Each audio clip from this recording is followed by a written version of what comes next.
Madura Pride. Baik, terima kasih, silakan.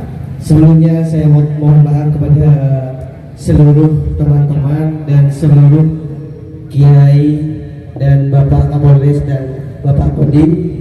Sebelum bertanya, karena pertanyaan ini pengalaman saya pribadi, mungkin dari teman-teman masih bingung juga tentang kepertanyaan saya, karena menurut saya pribadi, saya bertanya tentang hal ini tidak ada jawaban yang sangat pas bagi pikiran saya. Saya mau bertanya tentang bagaimana hukumnya rokok ilegal. Saya mau minta jawaban dari secara agama dan secara hukum agama dan secara hukum Indonesia, secara hukum negara. Mungkin bapak-bapak yang di depan, bapak-bapak Kapolres, bapak-bapak Kodim bisa menjelaskan tentang hal ini, tentang hal rokok ilegal ini. Seperti itu, Kiai. Mohon maaf jika pertanyaan saya ini sangat melenceng, mohon maaf sebesar-besarnya, karena saya pribadi belum tahu jawaban yang pas seperti apa, hukumnya halal apa haram, seperti itu, Kiai. Mohon maaf jika pertanyaan ini sangat melenceng, sebesar-besarnya mohon maaf sekali lagi. Terima kasih. Ya baik, ini jawaban biasanya pertanyaan pembicaraan yang ini tablo gimana kamu?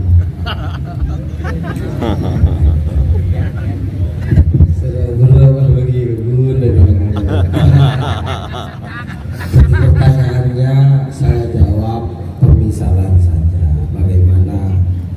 Saya tidak akan mengulangi pertanyaan. Itu sama dengan penjual atau sama dengan kita berangkat naik sepeda motor tidak pakai helm. Melanggar apa enggak? Ya melanggar. Kalau kena polisi kena tilang. Lah ini kok kena tilang? Maaf Pak, saya nggak tahu kalau ada apa-apa. Itu gambarannya seperti itu. Sama saja dengan saya buka warung jual gorengan, itu harus kena perda pajak 10% warung. Cuma kan warung rujak di belakang rumah saya kan nggak bayar pajak 10% itu.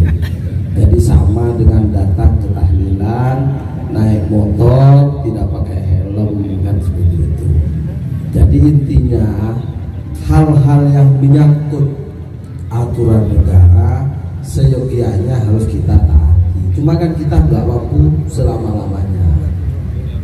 Hal-hal yang tidak mampu, misalnya kita mau kepatihan tetangga pas mangkana tahlilan ki nyari helm kan pikir mar tahlilan dan jadi kadang hal-hal yang tidak membahayakan seperti itu masih bisa ditoleransi. Baik, terima kasih, tepuk tangan untuk Salam Nabi Muhammad. Baik, saya bahas tentang pertanyaan yang dari Innallaha yuhibbut tawwabina wa yuhibbul mutatahhirin. Terakhir ini, Allah Ta'ala suka terhadap orang yang banyak tobatnya. Kira-kira mau orang banyak taubatnya, kira-kira banyak atau sedikit kesalahannya? Banyak. Banyak. Kalau banyak kesalahannya, maka otomatis harus banyak taubatnya. Gimana kok saya udah melakukan tobat lagi, udah tobat maksiat lagi, udah tobat maksiat lagi? Jangan bosan-bosan terhadap taubatmu sehingga dosa. Jangan bosan-bosan bertaubat atas dosa-dosamu sehingga dosa bosan terhadap taubatmu. Allah. Ala kuliah dari mah Pak, sampai tahu ya, kakak-kakak le-ale sampai yang bergula banyak ratusan. Banyak dulu. Cuma saya ya Allah Ta'ala mungkin top ya Allah Ta'ala aipah. Aslinya banyak kuliah saya ngoni. Tapi ini kata etong masih masuk surga. Kalau saya songkoan mereka pas belum masuk surga kada etong bisa gue sedang budi gasa. Boleh bisa mungkin semer, saya masuk surga, kan masuk surga. Maka kita apolong semakin mau seumpaman bisa masuk surga situ. Pas nggak tahu langsung kita masuk surga, saya kita bawa dulu masuk neraka dari kalau. Jadi kita apolong makin berkumpul di dunia, insya Allah berkumpul di akhirat. Amin. Insya Allah istiqomah setiap malam Sabtu, malam Minggu terakhir bulan Masehi, siap istiqomah? Siap, insyaallah. Orang atau orang salah nih kan, tapi andi kesalahan.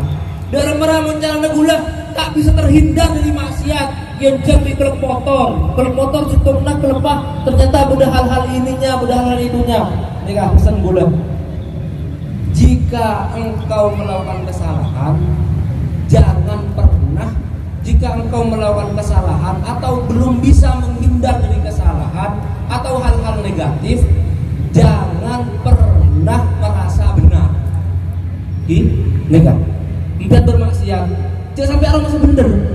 Mau tak arah masa bener. Sampai punya harapan suatu saat ya Allah Taala sebelum mati seminggu seumpama dulu sakit kapi patobat ya Allah Taala beriin bimbingan.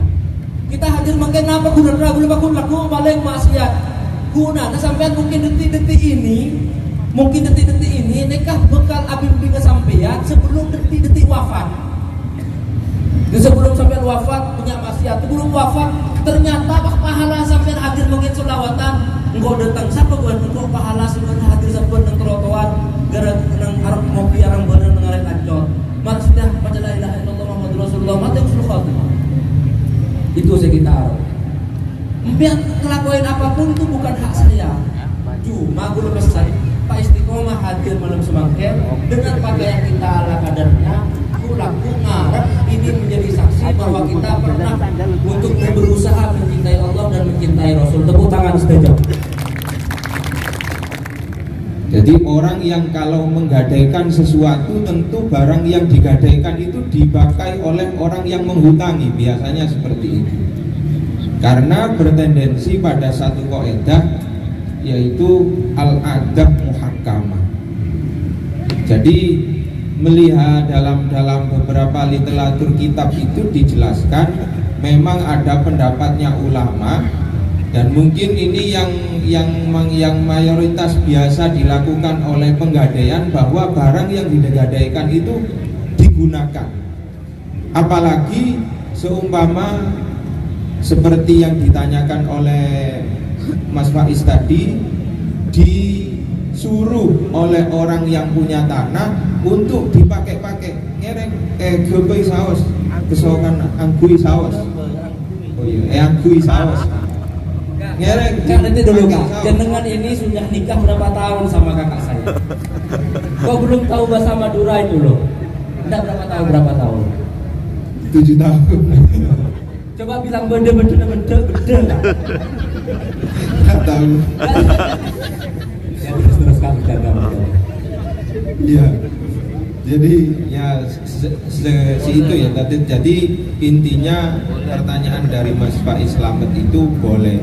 Cuman tadi saya menjelaskan satu hukum saja yang benar-benar kuat. Tapi kok seumpamanya memang sudah terlanjur kebiasaan dipakai ya silakan, tidak apa-apa. Artinya seperti ini. Terima kasih.